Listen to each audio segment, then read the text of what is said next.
This is the second refreshment of a white wheat sourdough starter that's been in storage for 8 months. So I've just taken this out of my proofer, and this is what I refreshed yesterday, and I'm just going to have a look to see if we can see any life before I take off the lid. Yeah, we can see some activity here. That's a really good sign. I've got some carbon dioxide bubbles, which is really good, and I'm going to take the lid off. And it's a little bit shiny.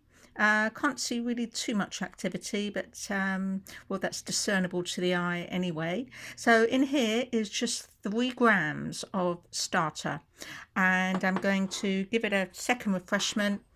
And in here I have got 3 grams of white flour, and it's the same flour that the white wheat starter is made from.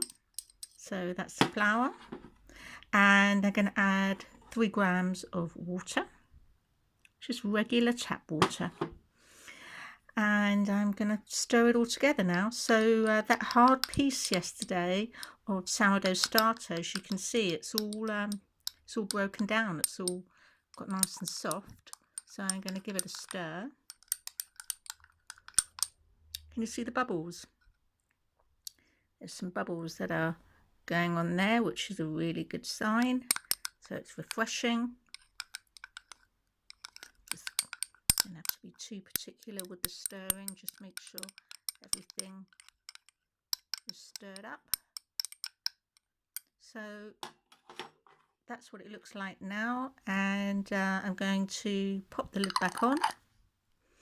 And now this is going to go back into my proofer until the same time tomorrow, and I'm going to give it a third refresh tomorrow, and there's going to be a couple of changes.